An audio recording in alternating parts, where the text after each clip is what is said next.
listening to Downworlder Dish, a Shadowhunters Chronicles podcast. Hello, everyone, and welcome to episode 32, where we will be discussing chapter 15 of City of Ashes.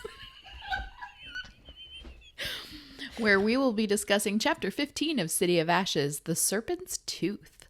I'm Kristen. I'm Robin. And I'm Amanda.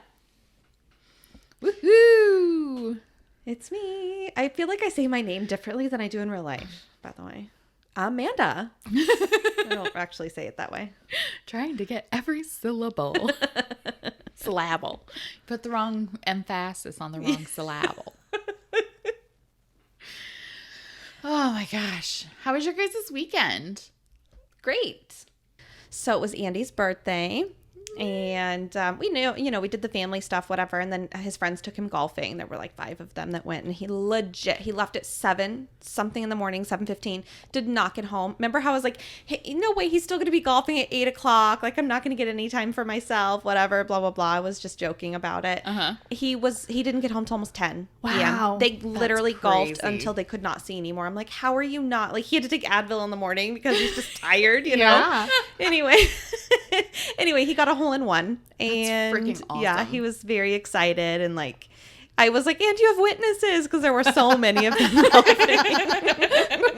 That'd be so cool if it was like videoed. Yeah. He has lots of pictures, but it's funny because he's a golfer, and we've been together. We're married 11 years in a couple months, and he's never told me I'm gonna get a hole-in-one. And all the night before, he was just so excited about going to hang for the entire day and all this big golf day that they had planned.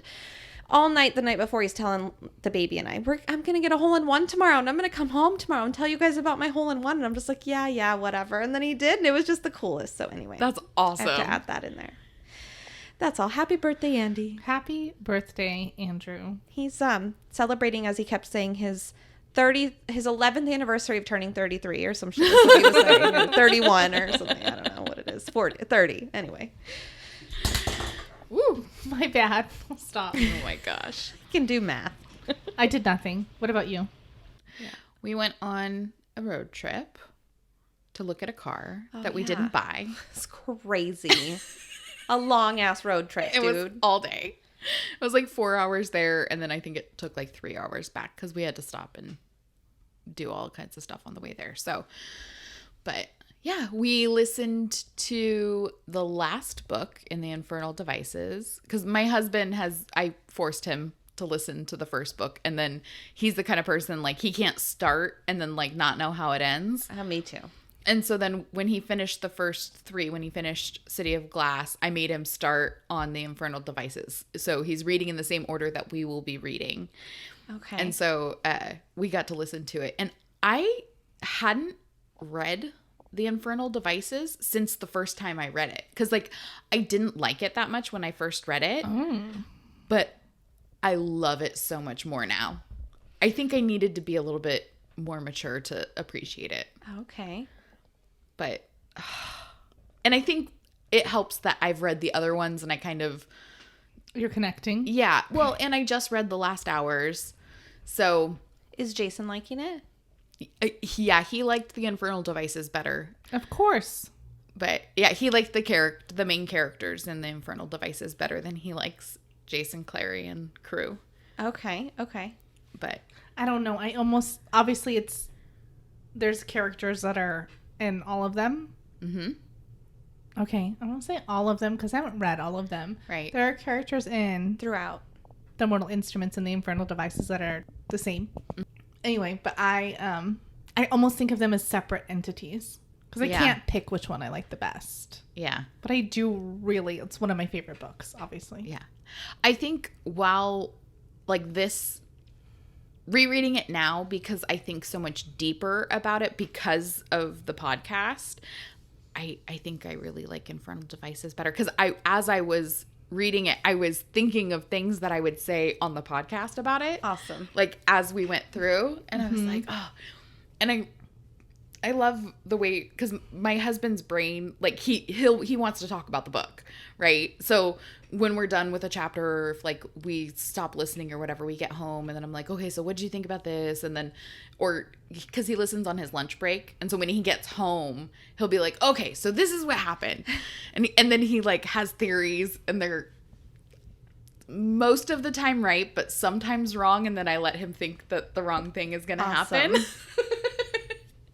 And then he gets mad at me. He's like, you said, and I'm like, you can't believe anything I say. It's a red herring. Yeah.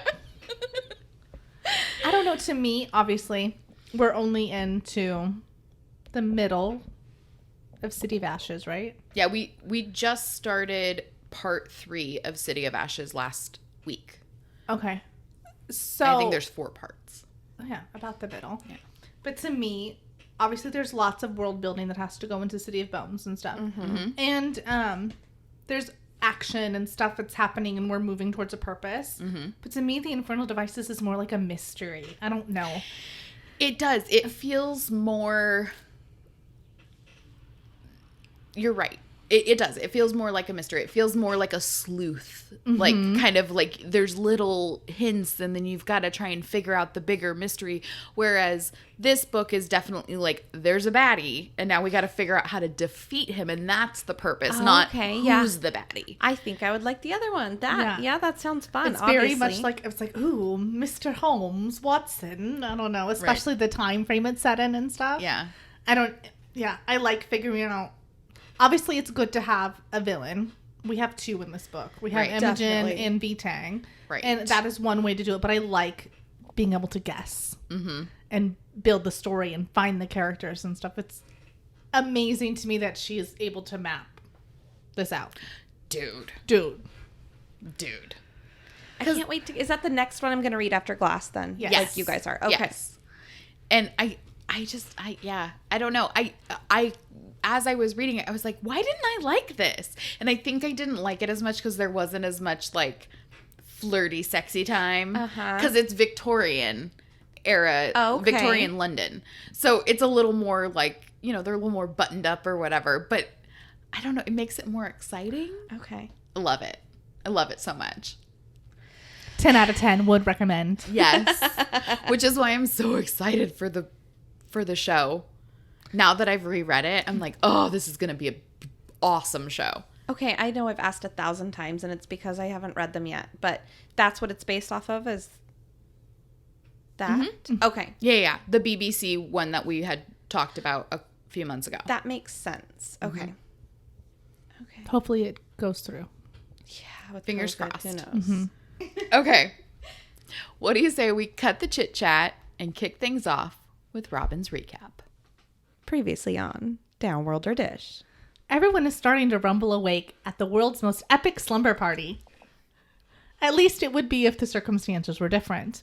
Clary and Magnus are fighting over shower time, and Clary is waking the house up with coffee. Jason and Alec come in the front room and kill the mood, although they did bring donuts, so fair is fair. Recounting the night, Clary says that the reason the Rom demons left was because they were scared of her and the new rune that she's marked with. The one she made. Everyone apart from Luke is like, girl, you did not just say you made up a rune. And Clary says that she most certainly did. The Seelie Queen all but told them that she had this special power and they can't lie. And everyone's like, okay, prove it. So she goes to get her sketch pad and they decide that the rune that she should make is Fearless. They wisely test its powers on Alec, since Jace isn't a good candidate, and Luke can't bear runes. They don't have to wait long to see if it's effective, as moments later the Inquisitor and remaining Lightwood sans Max make their way into the house. Alec almost tells them about him and Magnus, thus verifying the power of the rune. The cliff notes in the last 2 chapters are recounted to the whole class, and Jace is seemingly betrayed by Alec and arrested on his way back to Idris. Damn, Daniel. Yeah. Lots went down. That was clunky, I'm sorry. It was beautiful. No, it wasn't. And I really wish I was at that sleepover. Same. I don't know. Different circumstances, like I said, but it would still be fun. All right. So with the Inquisitor and crew gone, Luke and Clary are left alone, wondering what the hell they're going to do now. Luke, a true caffeine addict, announces that more coffee is the first order of business. And same. He's my bro. Dude, that is definitely I'd be like, don't I just need more coffee. Especially with like how hungover he is right now. Like I can totally see me just being like, just wait. Let me get my coffee. Andy and I shared a pot of coffee today, and we seriously contemplated stopping at Starbucks while we were out at the park with Lincoln. No, we didn't need that. So once he's down another cup of joe, Luke makes the brilliant assessment that the situation with Jace is bad. Very, very bad. Clary's like, no shit, Sherlock. What the fuck are they going to do to him? And Luke, having grown up in Idris and with intimate knowledge of the Clave's inner workings, gives Clary the bad news. If Jace is extradited to Idris, he'll face a trial before the Clave and most likely be found guilty. Because he's still considered a child, they'll probably just strip his marks and banish him to the mundane world. But as Clary points out, that's just as bad as killing him. It's Luke's turn to no-shit Sherlock Clary. He explains that the Clave doesn't give a shit about Jace, but since they can't get to V-Tang, his son will have to do. And that means Clary's inching towards the Clave's shit list too.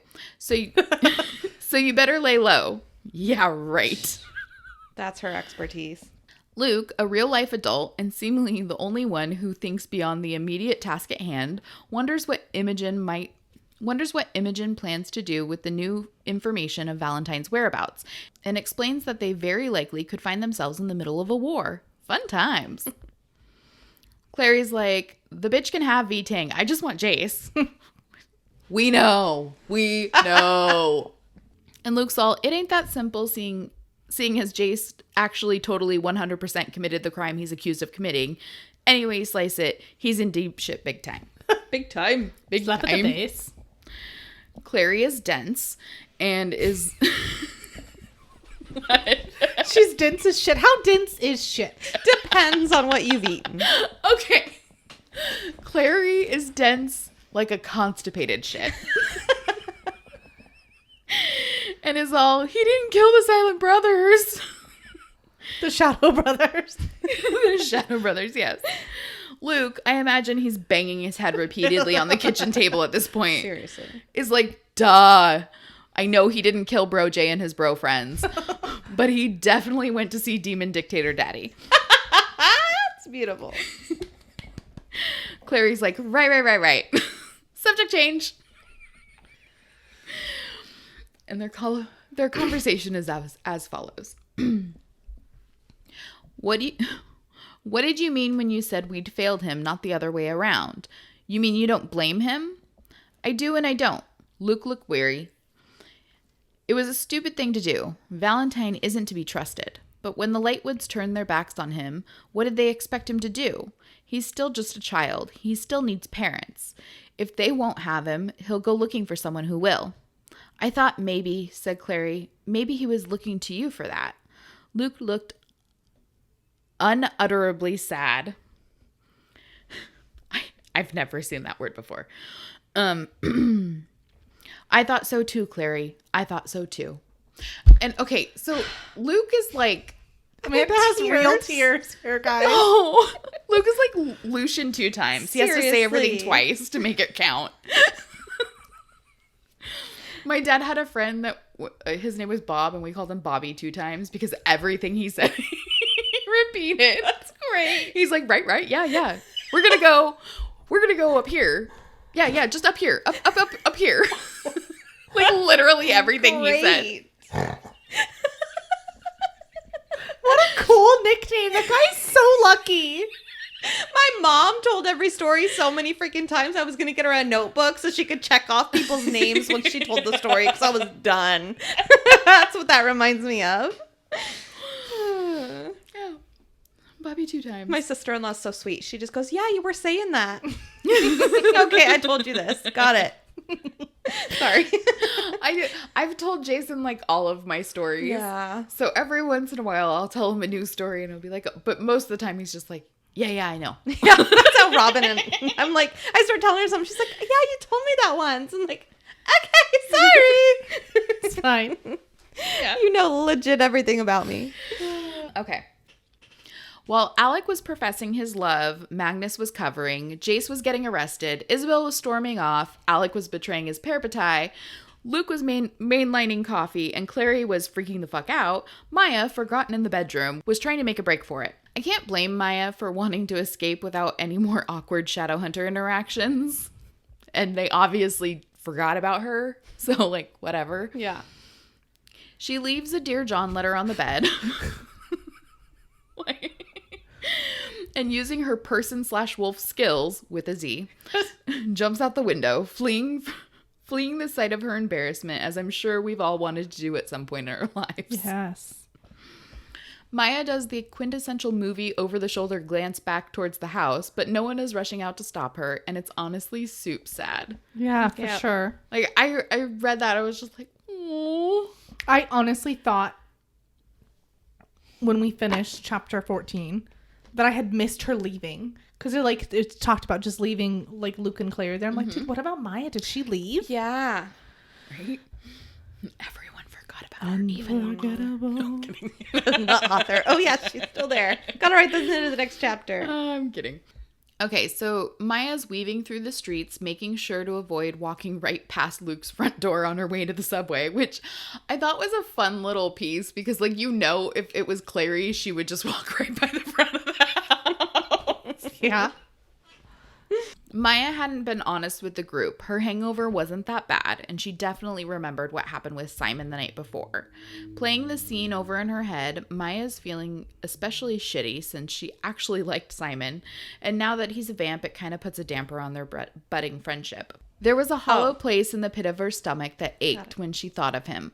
He was the first person she'd wanted to trust in years, and he's made trusting him impossible. Of course, if trusting him is impossible, then why are you on your way to see him right now? Came the whisper in the back of her head that always spoke to her in Daniel's voice. Shut up, she told it firmly. Even if we can't be friends, I owe him an apology at least. Did I miss something here? When did Maia, in the whole 2 times that she's ever met Simon in her entire life, find out where he lives? Is she planning to sniff him out? Like, I have questions. Yeah, she's following his scent. Right. Did she, like, grab a hoodie? He left she's like blood trail as he went home. Right.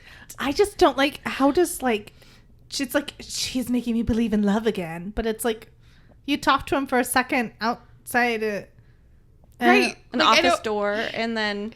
Okay. Maybe they're texting? Maybe she white-paged him. I don't think I think she just, like, thought he was harmless. I mean, given her history, like, I wouldn't fault her for that. But I think it was just like, oh, this is a nice guy. It's like an actual nice guy without ulterior motives. But still, I think she's putting a lot of weight on those 2 whole times she's met him. I just want to know who has inner monologue that sounds like someone else's voice. Yeah. That's Not weird. me. I don't like that. Not me. No. No one. That's who. Okay.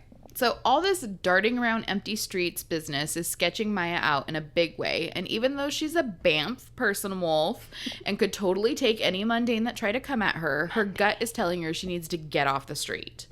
So Maia ducks into an abandoned sugar factory because that's totes less creepy than a sleepy neighborhood. So creepy. Right? I don't get who that. thinks that that's a good idea? A teenager. This sugar factory, Domino's, is a real life place. Mm-hmm. In Brooklyn, New York. And here's the Williamsburg Bridge. Yep. Okay. If you go to the other point on the map. What do you have driving here? What are your directions? Where? I'll show you. Okay. Ooh. Ah. Okay, the other map point. Where? Up here? Up top. Yep. Okay, see it? The red. Yeah. That's the subway station Maia's walking to. Okay. That's far. That's the sugar factory. Okay. Over here. Okay. That's where we're starting. So from the sugar factory to Bedford Avenue Station. Okay. So she says that she jumps over the chain link fence, jogs up the alley onto Kent Avenue. The sugar factory is on Kent. Okay. And so then she's walking, she crosses the street. And she's walking up and she runs to the sugar factory. Right. So he's got to live in that rectangle box right there. Okay. And he lives right in front of the river, right? Oh, yeah, because his face was in the water when the demons were there. It doesn't go anywhere else, obviously, because it's just a picture. Okay, yes, that makes sense of where she was going, but it doesn't make sense for Luke being in the front yard and being down by the... Like, they didn't say they run blocks. Right here on Kent, then. They made it sound like he lived right off the river. Yeah, like it was his front yard. Yeah. So it's like, oh, did they run all the way down the block to go get him? Yeah, I think so. But yeah, like, it makes me want... And then I'm like, do any of these places have... None of these places have driveways or front yards. Yeah, that's the questionable That's thing. the thing that made me what's on the so corner confused. lot right there? Where? Right there. Right here? Down. Down here? The corner lot right there. See This? Yep. It looks like a construction zone. Maybe it demolished wasn't his house. Yep. Right. Luke's house is gone. Everything makes sense now. That is also a very prime piece of real estate, though, for sure. Yeah. But, like, that never... And then, okay, so he's got... The way it's described, he has a driveway, a front lawn, and a front stoop, okay? So, albeit his front lawn might not be that big. It might be, A patch of grass right. or something. And then a front door. And then we know he's got a back door. Mm-hmm. And a backyard with a little fence that leads to an alley. And at least some bushes. Where's the entrance to the bookstore? Yes. It's not his front door because that leads straight into his living room. Yeah. I just don't know. It's stressing me out. It does kind of make me a little bit bonkers because I'm like, I need actual, like, either it needs to be 100% a real place or it needs to be a completely made up place. You know what I mean? Like the half and half makes me a little... Well, maybe he lives on River Street and she walked up to Kent. Yeah, possibly to like avoid walking in front of the house. I mean, and again, this was 15 years ago. Yeah. Mm-hmm. So this could all be totally different. Anyway, it's way too much. We just had to talk about it. The Sugar Factory is a real landmark. Love it. We take this stuff way too seriously. There's got to be a simple explanation. We're making it complicated, but I like it. I do. Well, and I love that you like, okay, which turn did she make? Which direction did she go? I really like that. That's good. So when I was reading it, it's like, okay, it's Kent. And then I just assumed it was just a neighborhood, not a street. Mm-hmm. Oh, okay, like a district sort of Yeah, thing. just like towards Kent. Okay, whatever. And then when they said the Sugar Place, I was like, I wonder if that's real. It is. I love it. Yeah. I like it a lot. Good job. I told you were a detective. Well, I feel like, you know that set of books where it's like the collector's edition?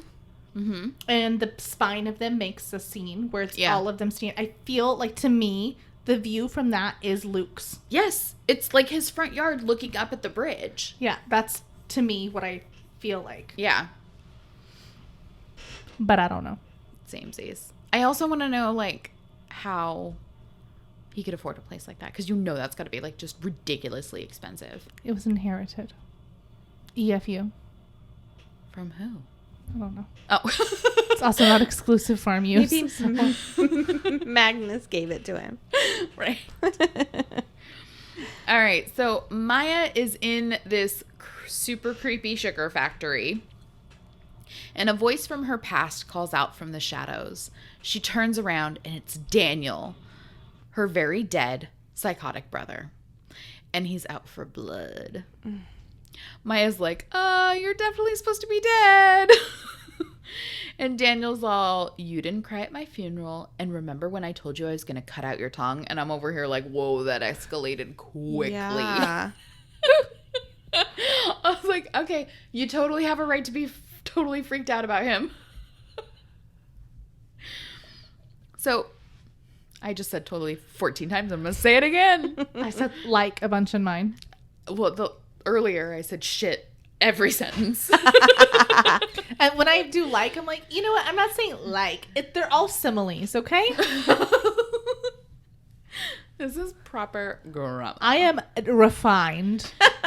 Like this Sugar Factory. I was just going to say. Like the Sour Patch Kids? Yeah. Yeah. So Maia's totally paralyzed by fear as Daniel comes closer, a jagged piece of glass in hand, ready to make good on his promise. Another voice cuts through the terror, and it's V-Tang. Yeah. I have a confession. Yeah. It's obviously been a long time since I read this. And I was like, wait, is he a vampire? Like, did he fake his death? Oh, Daniel. So that way he could, like, be, like, living a vamp life? And then I read the next one. I was like, God, you are so dumb. You're not dumb. I would be like, how is he still alive? Like, I would have questions. I have some input after we find out who it is. Okay. So another voice cuts through her terror. It's V-Tang calling off his pet greater demon, admonishing him for nearly killing Maia. But not out of concern for our girl. Oh no. V-Tang is pure evil. Whatever he has planned for Maia is bound to be far worse. He's so creepy. Okay, really quick. I have to ask. So obviously, this greater demon knows what your greatest fear is. Mm-hmm. But he clearly knew also what Daniel had said to Maia about cutting out her tongue. So does he know like everything about you? I don't think that the demon knows. I think the demon projects whatever your like gets into your mind and like projects what your worst fear would be. Okay. So all that information's in your mind. Yeah. And you're doing it to yourself basically. Got it. Makes sense. Okay. Thank you. What if the only thing you had to fear was fear itself? So then you were afraid of the actual demon. Would you know what he really looks like? Would you? What if you just saw the fearless rune and you were like, Without preamble, V-Tang asks Maia how old she is. When she doesn't give him a satisfactory answer, he brings his boot down viciously on her hand and repeats the question. Maia, snarky as ever, basically tells him to go fly a kite. Needless to say, this displeases V-Tang. It displeases all of us because of what she says her age is. So go on. Oh, God. Okay. That was rude. Sorry. So, a bar of light seemed to leap between his fingers. He slashed it down and across her face so quickly she didn't have time to jerk back. A hot line of pain burned its way across her cheek. She slapped a hand to her face. Sorry, I can't help it. She slapped a hand to her face and felt blood slick her fingers. Now, Valentine said, in the same precise and cultured voice. How old are you? 15. I'm 15. She sensed rather than saw him smile. Perfect. Okay. Not to take away from the shock and horror of Maia being captured by V-Tang and being, like, cut and whatever. But how in the actual fuck is she 15? Wrong. Fake news. Seriously. Okay, so remember, chapter 1, I was like, bitches pay attention. Yeah. Okay? And I'm gonna scroll up to that. I feel like Charlie Day in that fucking meme with the strings. I don't know who Charlie Day is. The guy from Always Sunny in Philadelphia. Oh, I don't watch that. It's a meme. It's the meme where he's got a bunch of stuff and there's like strings and he's all crazy and he's like, ha! Like, that's what I feel like right now. Okay. Did you find it? I found it. Awesome. Let's do this. All right. So, chapter 1 of City of Ashes. I said, let's pay attention to Maia's age throughout this book because I have questions. So, the breakdown goes as follows. Her brother Daniel broke her arm in 9th grade when she was 14 to 15, right? That's when you're in 9th grade. Mm-hmm. That's when you're a freshman in high school. He died when she was in 10th grade, which would be 15 to 16. The following year would be 11th grade when she was 16 to 17. She met Jordan, the abusive ex-boyfriend. And she describes the length of their relationship as the first few months were a dream, the last few months were a nightmare. So, few means 3. Okay? Mm-hmm. So, I will give you anywhere between 5 and 6 months there, right? For the total that they dated. At the least, yeah. Right. So, shortly after their breakup, Jordan bit Maia and turned her into a person/wolf. So, at minimum, she was 16 when she met Jordan. Mm-hmm. Okay. And then 6 months, right? Mm-hmm. So 16 and a half minimum. And shortly after their breakup, so let's give it a month, right? So 7 months. they turned her, and then she had to wait for the full moon. Okay, so let's say it's another month for the full moon. So that's 8 months. Okay, and then let's see. She took off to Manhattan and fell into the pack. And now we know that Luke is her 4th pack leader, and that she used to date Bat way back when, but now they're just friends. That can't have all happened in a month. Right. Right? So at minimum, she's like 17 and a half. Yeah. So how is she 15? That makes no sense. Unless she's lying about her age. But to what avail? Why? Right. Why? She doesn't know anything. Right. And it doesn't ever get corrected. So. Plus, how old is Bat? Yeah, he was the bartender, right? He was the DJ. Oh, okay. So, I mean, I'm assuming Bat's like 18. But he could be younger, I suppose. No? I don't think He's so. like 26, bro. Yeah. Listen to that name. I do think he's older, Yeah. but I mean, yeah. There's a lot. She's not living for it. It's annoying to me, and I'm like, okay, I could forgive it if that part from chapter 1 happened in the first book. Mm-hmm. But it's the same book. Yeah, I agree. It's literally 14 chapters later. Like, you can't. You forgot already how old she It's such a huge loophole that it's gonna drive me nuts. It's weird. I feel like that should be our one question if we ever... Right. How old is Maia really? Tell us the truth. All right, well, we'll Sorry. go on. We'll move on from this, and maybe we'll come back to it someday. You know we will. Yeah. Absolutely. I'm glad I stopped doing that. You know I'm never gonna let it go. Oh, Never you'll hear gonna it give again you up. on the recap. Oh, you just rickrolled our listeners. Great. Now it's in my head. What can I say except... You're welcome. I wear my sunglasses. All right. Well, as Robin would call her, Quizzington Bear ushers Jace upstairs to the training room. She catches Jace looking at himself in the mirror, noticing... I do this all the time. Oh, yeah, me too.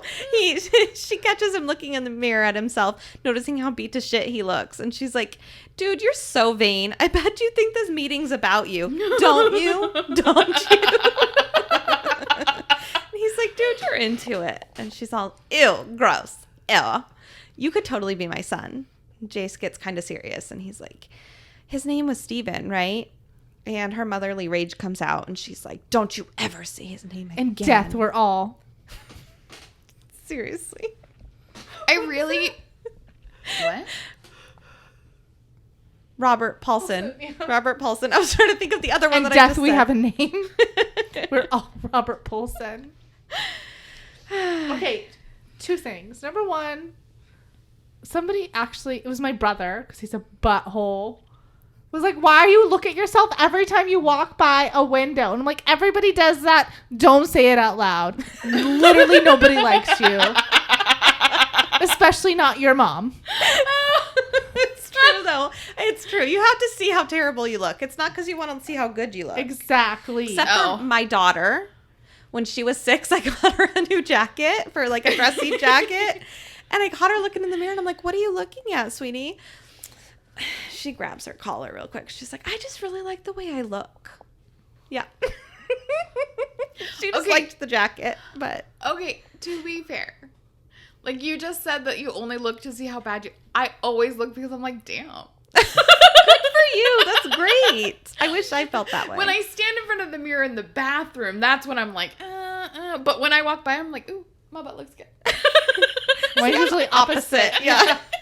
Like, I go into the bathroom and I instantly suck in. You stand up straight. Yeah, and I stand up straight and I'm like, oh, what's up, girl? And then I'm out in the real world. Like when we're on inspections, she looks in every customer's mirror at herself. Mirror. I said beer. Mm-hmm. Yeah. And then hard I not mouth to Amanda, I'm so fat. And I have to cheer her up all in front of the customer without them knowing. Usually it's more like, but if I'll catch my reflection in anything, a shiny car, I'll be like, damn, I'm cute. But like my face. Because your body never looks good in a car. No, it's all distorted. Exactly. But your face can still look cute. You have butterface. You have butterface. Oh, in a car? Yeah. Mm-hmm. Oh, yeah. Wait, it would be opposite. Because butterface is everything's good butterface. Oh, that's right. fair. That's right. Butter body. Butter body, exactly. Exactly. You have a peanut butter body. You have opposite butterface.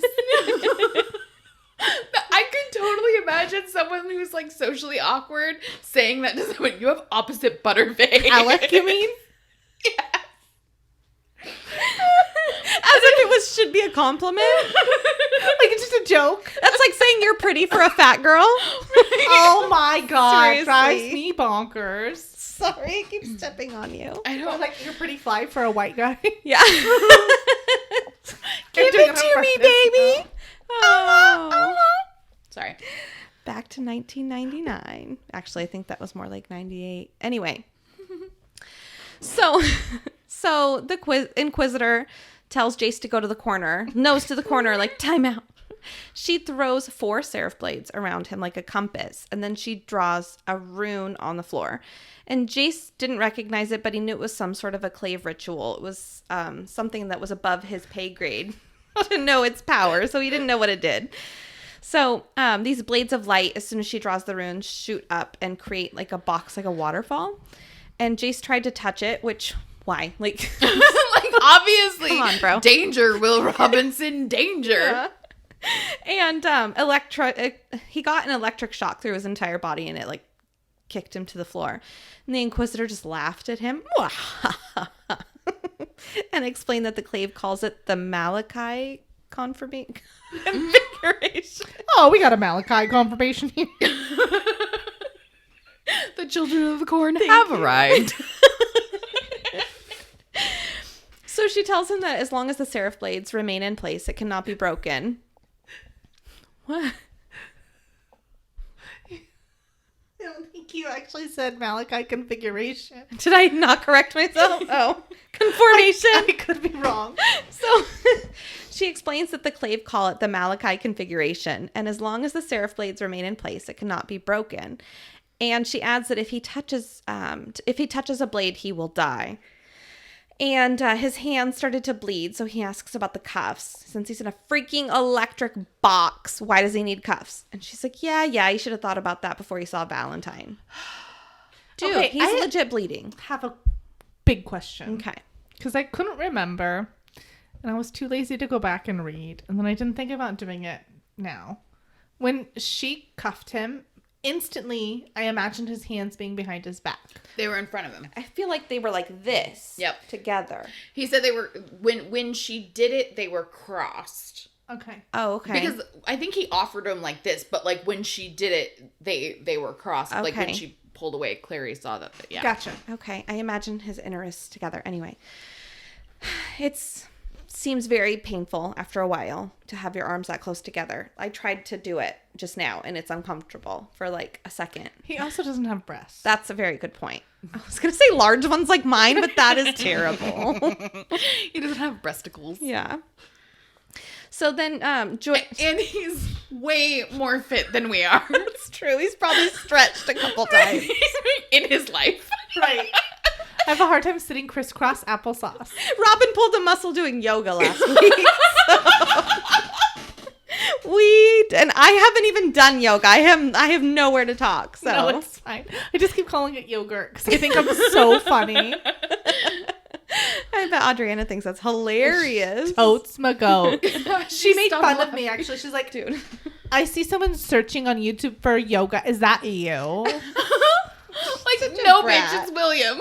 I was like, yeah, why? She's like, why? And I was like, probably because I'm trying to do beginner yoga. Like, You're totally raising a mean girl. I was going to send this to you and I forgot. This is your daughter. But she's mean to you.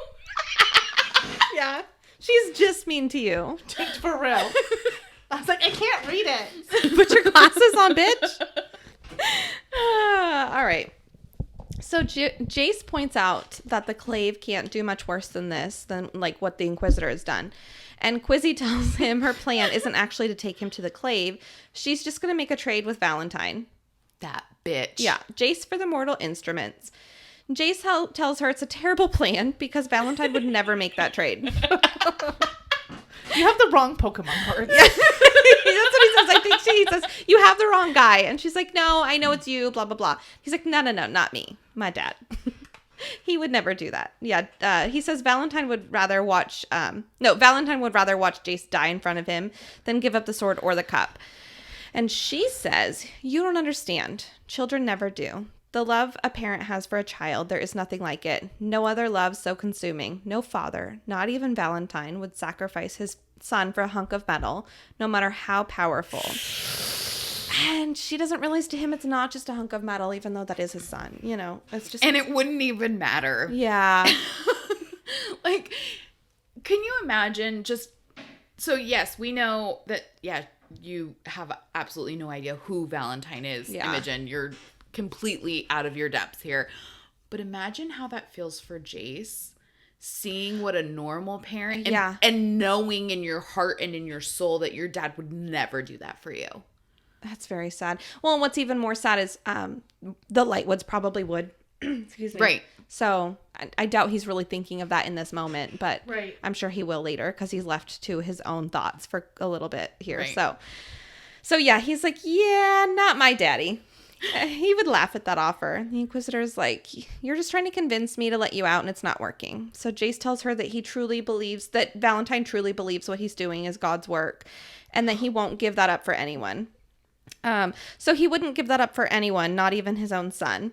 He tells her Valentine's plan of summoning demons and being able to control them. And he urges her to stop wasting his time with Jace because Valentine is building his army as they speak. And she's like, nah, bro, I'm tired of listening to you and your lies. Your father deserves to hold the lifeless body of his own son in his arms and know that there isn't any way to bring him back. And then she left. Dude. Oh my God. Like, he is still a child. And I get it. Valentine is evil. He's a bad dude. Imogen is more evil. Yes. Like, because it's out of revenge and vindictiveness, and she's willing to... Okay, so we go back to Clary's point of view, and she's trying to call Izzy, but doesn't get an answer. Luke goes back to check on Maia, and she's gone. So she left a note that says, sorry about everything. Is she gone like a freight train? Gone like yesterday. Like the soldiers in the Civil War. Bang, bang. I don't know what song you're talking It's about. Montgomery Gentry. Jeez Louise. I only listen to country when Jason listens to country. Okay, usually. Jason. Montgomery Gentry. Get her up to speed. It's a good song, dude. That was a good reference. Thank you. But she was also gone. Baby, you're gone. That's in sync. Okay. Anywho, she was gone. I was a Backstreet Boy. No, you were not. We Yes, can't I be was. friends, dude. Get the fuck out. In fact, look what they had at Target yesterday. They just didn't have my size. I was so upset. I almost cried. Seriously. I took a picture of it so I could tell my friend from middle school to go get it. I had this shirt that I got from their concert when I was 13, and they only had it in a large. There's no way that would fit me. That's a youth junior large. Anyway, it was really sad. Okay. I bet you could buy something like that on the internet. I looked on their website, on Target's website, and they didn't have it. But you're I right. thought you meant NSYNC's website. I'm like, they still have a website? They might. I'll go look because that's a good point. It wouldn't just be Target. Okay. So anyway, Maia's note says, sorry about everything. Gone to make amends. Thanks for all you've done. Maia. And Clary wonders if she means to make amends with Simon, so she calls him. Yeah. Like he's the only person in her life. But she is. Okay. All right. So anyway, she calls Simon and he's very quick to remind her that he's nocturnal now. And that's why she hadn't already called him. And she tells him about Maia and that she thinks that, he thinks that either she hasn't gotten there yet or she isn't coming to his house. And then he tells her to hang on because it sounds like someone's breaking into his house. Someone needs a security system. Simply safe, bro. Anyway, we quickly go back to Jace's point of view. These chairs are horrid. I know. That's why I was laughing. So we go back to Jace's point of view, and he's been lying there staring at the ceiling when Alec walks in. Now I have to say, when I was imagining her throwing these seraph blades, whatever, that it was like enough space for him to stand, because you would think that would be even more of a punishment, but apparently it must have been enough space for him to lie down. Anyway, Alec attempts to touch the wall again. Why? And Jace is like, no, it'll shock you and maybe kill you. Don't do it. So they discuss the Inquisitor, and Jace calls himself a very naughty boy. Which I just don't like it. No, thank you. Don't do that. He's like, I kill kittens and stuff, which I think he's said before, which makes me wonder if he's killed a kitten. Are you kidding me? Gotta be kitten. All right, so they discuss the Inquisitor, and Jace calls himself a very naughty boy, which I don't like. No, thank you. I mean, I know he's joking, but it's still a no for me, dog. And Alec reminds him about the serious situation that they're in and tells him it's not a joke. He asks him what he was thinking going to see Valentine, and Jace is like, dude, he's my dad. And Jace admits that he was thinking that it's his father. Like, you know, it sounds like he really wasn't thinking about it too much. Mm-hmm. And curiosity killed the cat, you know. He's a cat killer. Excuse me. Anyway, Jace asks Alec, what would you do if it was your father? What if it was your father? What would you do? Is actually what he says. And Alec is appalled. He's like, dude, my dad would never do the things yours has. Jace is like, bro, your dad was right next to him when they were in the circle. And guess what? Your mom was there too. Right? Bro. And he's like, they just got caught and mine didn't. And Alec was like, dude, he's a terrible person and he abandoned you. I remember how devastated you were as a 10-year-old boy. How could you want to see him after knowing he was alive? He knew, you know, he was alive all these years and didn't tell you. He just let you suffer. And so then Jace doesn't really answer that question. He just tells him about Valentine's offer of not hurting anyone Jace cares about if he joined him. And Alec points out the roundabout way Valentine would have made the promise. He says, you mean he wouldn't hurt them himself? Nice. And I just think it's very mature for him to see through all this bullshit Valentine's spewing, because that is exactly what would happen. That's my baby Alec. Yeah. Baby Alec. So Alec reminds him of how bad it would go if he went against the Clave like that. And then is like, I bet he was pretty TO'd when you turned him down. And Jason's like, well, how do you know that's what I did? Alec is like, we're bros. Parabatai, if you will. I know you. Jason's like, yeah, you got me. So Alec asks if he had told Quizzy about Valentine's plan and if she cared. And Jason's like, she didn't believe me and she has a shitty plan of her own. Alec is like, okay, time to get you out of here. And Jason's like, whoa, I thought I deserved this. And Alec is all, I had to say that to get that. I had to say that shit to get Quizzy on my side. That way she wouldn't watch my every move like she's doing to Izzy and Max. I'm with you always. So sweet. Because they went through the whole ritual, right? It's like a marriage. How could he just turn against him? Right. It's sad Jace thought that. And Alec is just smarter than the rest of them. Yeah, I'm starting to like him more. Smarter than the average bear. So, if not more awkward. Definitely. He points out that it seems like she has it out for Jace for some reason. Not just for what's going on now, but something else that she has out for him. And Jace tells him that Luke had said something about her having a son named Steven and that she was looking for vengeance, and tells Alec about when he asked her about him and she freaked out. So then he tells Alec to use Izzy's phone to text Clary to ask Luke. I just want to know, why doesn't Alec use his own phone? Maybe he doesn't have her number, but why text Clary? Like, this seems really important. That seems like it would warrant a phone call. Why? Okay. Well, if Jace has the phone, well, maybe he can't get it out of his pocket. Yeah. Because, like, why can't he just use his own phone? Mm-hmm. Or if he doesn't have his phone, just tell Alec to use his phone. I mean, if it wasn't on him. Yeah. Mm-hmm. Uh-huh. If it wasn't on his person.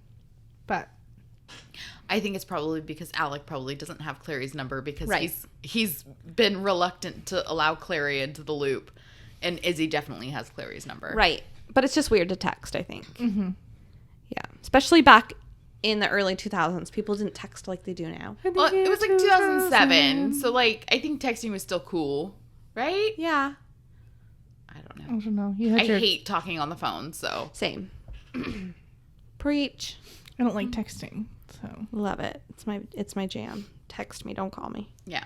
Well, because then I have time to think about my Yes. answers and, like, craft something that is expressive of what I'm actually trying to say versus My answer is usually LOL. It takes up too much time. I mean, I like memes and stuff, but if I'm actually trying to relay information or have a conversation that's over, like, what time's lunch? 7? Cool. It's just too much. Who You has never lunch at call 7? me. Who has lunch at 7? Somebody that works swing shift. Okay. We are back to Clary's point of view, and she is freaking out. I'm assuming under normal circumstances, someone breaking into a vampire house is bad news for the burglar, not the vamp. But we're in Clary's world, and nothing is ever as it seems. True. She tells Simon to get the fuck out, but he reminds her that he can't, seeing as how if he did, he would catch on fire. And Luke is ready for action, and they're going to drive to him, and in the meantime, he needs to lock himself in his room. Simon's piling things in front of the door, his desk and bed, to name a few, Super strong. to reinforce it. And Clary wants a play-by-play over the phone of everything that's happening at his house. My first thought was to scoff, but I'm sure he can maybe pick up something with his super vampy senses. Like, listen, tell me what's happening now. Right. Do you think it feels like she's yelling at him even when she's whispering because he can hear so well? Oh. Like overly sensitive? Luke wants Clary to keep Simon talking on the phone. He tells him that he heard the front door break down, like someone kicked it in, and then his cat ran and hid under the bed. But now he can't hear anything, and he's wondering how his mom is going to take all of this in when the phone is suddenly disconnected. Clary frantically redials, and Simon's like, whoops, my bad. The cat scratched me and I dropped the phone. Crazy. It's so funny. Anyway, It's something that I would do. for real, Wednesday would eat you.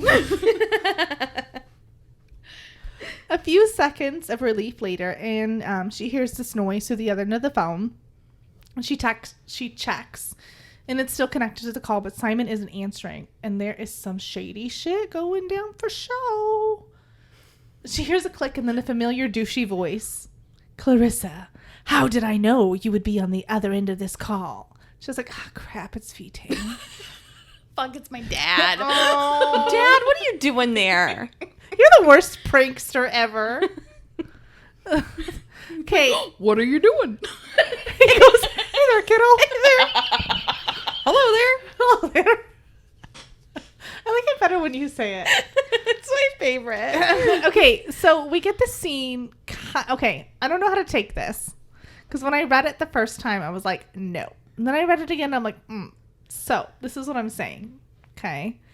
It kind of is a little reminiscent of Jace. I'm not sure if I'm feeling it or if I'm reading it wrong. Because I kind of feel like this conversation is something like that Jace would have.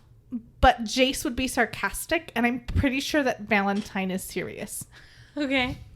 So it goes a little something like this. Like this and like that and like this and You mean father, he said, sounding genuinely annoyed. I deplore this modern habit of calling one's parents by their first names. What I actually want to call you is a hell of a lot more unprincipled than your name, she snapped. Where's Simon? You mean the vampire boy? Questionable company for a Shadowhunter girl of good family, don't you think? From now on, I'll be expecting to have a say in your choice of friends. What did you do to Simon? Nothing, said Valentine, amused. Yet. And he hung up. It's like, because I was reading this, like, oh, that's where Jace gets his little sassafras from. But then I thought about it, I'm like, no, I don't think that's supposed to be like a funny sarcastic. He is serious. Mm-hmm. Yeah. He's for real. Mm-hmm. That's the real deal. I'm not into it. No. Quit being a creep. Yep. You creep. I like this modern thing. Right. This newfangled thing, you with your yo-yos and your... Yeah. Like, what is it? We decided he's like my age, right? So come on. Right. That is something that just makes me crazy. They're not old. Right. Like, so these parents act like they're like way, like decades older than they actually are. And I'm like, just stop it. Yeah. Or we are 3 very immature parents. That too. Okay. To be fair, that might be the case. I mean, listen to me talk. I have almost 20-year-old. So We bounce on over back to the Institute and Jace's point of view. He's lying on the floor trying to forget the pain in his wrists, and Alec comes back in and asks him, like, what you doing, bro? Which, according to his inner monologue, is actually a legit question. Like, it seemed like I had this conversation with my kid today because we were in line to get coffee, and she's like, is that a Lambo? Which, you are 9. You don't get to say Lambo. That's weird. Don't do that. Number 1. She's like, don't worry, Mom, it's Gucci. And I was like, I don't got my red bottoms. And I was like, I don't know. So we get closer and I look at the back and I'm like, oh, it's a Corvette. She's like, oh, what's that? It's a fucking snake, dude. Like, it's a car. Like, What do you mean? What's that? I don't know. It just was on the other list of things that was irritating me about her at that moment. Like, that's what I told her. It's a fucking snake, bro. Like, what do you think it is? It's a car. She's like, yeah, but is it expensive? Why do you care, dude? Gucci Mane over here, man. You are 9. She's like, I don't know. Just expensive cars kind of look ugly. I was like, True. that's true. Not wrong. Yeah. Anyway, it seems like an Alec thing. Like, what are you doing? I am lying in a prison cell, bro. What's up with you? Captain Obvious. And Jace had my same, I would say maternal, but no, reaction. He responds in his first language, sarcasm. Of course. Alec takes this as a good sign. It's a good omen. And tells him to sit up because he's going to try to slip something through the wall. Yeah, there's got to be a gap between them. I think it's like shimmer, like a. Okay, so it's not constant. So there's like It's like in a flux. thing. Yeah, I think it's like a. You can see through it, but it's like. Sorta. Yeah. Okay. Yeah. I don't know what this means. Words. Sorry. Anyway, she's like, let me see if I can slip it in. Jace jumps up and gets a freebie. Like Phoebe? Like he got all like woozy? Yeah, Right? Yeah, a that's freebie. Phoebe said that. Yeah. Phoebe, not Freebie. Anyway, sorry. Oh, yeah, freebie. A head rush. Advising Alec against whatever he's about to do. Like, don't do it, dude. But he doesn't listen, and he rolls an apple through the electric bars, is what I'm calling them. I know they're not bars, but that's what's... It was a hard explaining it, so I'm sticking with that. Jace is incredulous, but happy, and asks Alec if he had any luck with Isabel. And he tells him that she won't let him get anywhere near her, keeps throwing things against her door of her bedroom and screaming, telling him that if he makes his way into her room, she's going to jump out the window. She obviously hasn't forgiven him for his fake turncoating. And Jace is like, oh, what a good girl. And Alec agrees, but reminds him that they need her for the rest of their plan to work. And Jace tells him yes, but it's the thought that counts. Alec slips something else, small and silvery, through the bars and tells Jace that he's not sure if it's going to work or not, but he's seen his parents use it to remove handcuffs before. He thinks it's an unlocking rune. Jace awkwardly picks it up, and the moment he's able to touch it to the blue flame, it vanishes, fraying his wrists and hands. Thank goodness. They're with you, girl. In stereo. Alec tells Jace that when he was up arguing with Isabel, it made him think. He had told her that she should... She should. Okay. We really are immature. That's what it is. I know, and I wrote this wrong, so I'm just having to kind of like take it more like bullet points. No, I think it's good.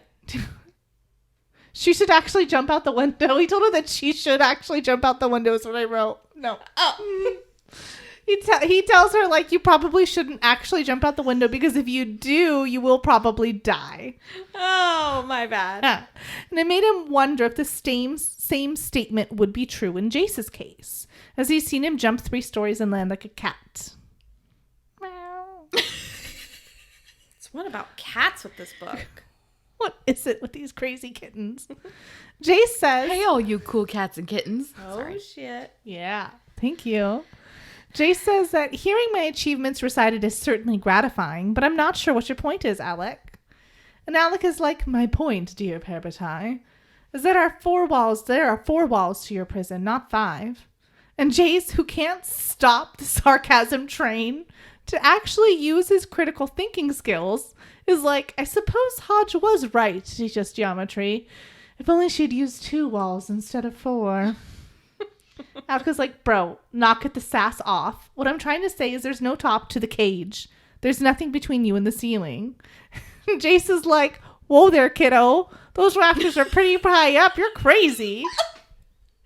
Now he's like, you know what? Maybe I am crazy, but I've seen your shadow hunterness, and it's so shadowy and so huntery. You could at least try. He tries to play that we've all done some amazing things when under pressure. None of which would equal jumping 30 feet in the air. But then he remembers Clary and all the impossible things she's done. And that blood runs through his veins as well. Wait, I said that. Hooked up. Get fucked up. But then he remembers Clary and all the impossible things she has done. And if that blood runs through her veins, then it runs through his as well. Jace stands up and surveys the room. Picks up the apple. Which, like, dude, finish it, bro. Right? You hungry. It's okay. All you had was a donut. Come on. Do not tell me you're not still hungry. Yeah.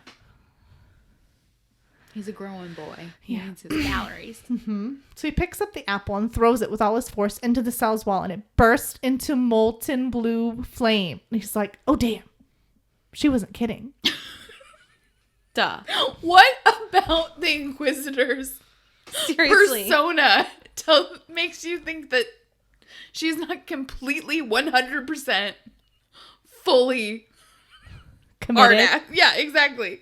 Like, She got this. Well, like, you've touched it and you were shocked to the floor. Gosh. Oh, damn. After seeing the results of his science experiment, Alec is less gung-ho on the whole Super Mario jump escape. But Jace quickly stifles him and tells him to stop watching because he's getting stage fright. okay. I am Alec in this moment because I'm one of those people that, like, has a crazy idea. And then when you are like, okay, yeah, I'm game, I'd be like, whoa, I didn't mean it. Just kidding.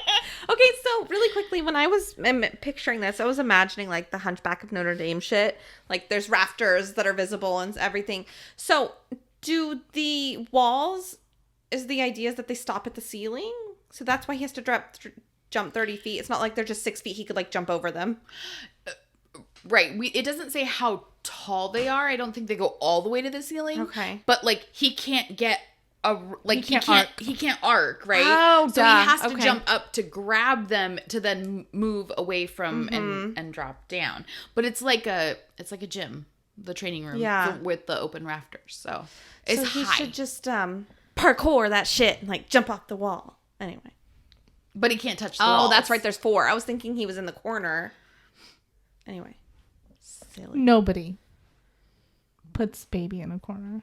This baby. Jace Baby Alec isn't in the corner. JB. JB. Okay, guys. I'm going to bitch out here. What? I'm going to read the last part of the chapter directly from the book because it's so beautifully written and I want to make sure that justice is served. Do it. Whatever Alex said in response, Jace didn't hear it. He was doing a slow pivot in place, his eyes focused on the rafters. The runes that gave him excellent long sight kicked in, the rafters coming into better focus. He could see their chipped edges, their whole whorls and knots, right? Whirls and knots. Okay. Thank you. He could see their chipped edges, their whorls and knots, the black stains of age, but they were solid. They had held up the institute roof for hundreds of years. They could hold a teenage boy. He flexed his fingers, taking slow, deep, controlled breaths, just as his father had taught him.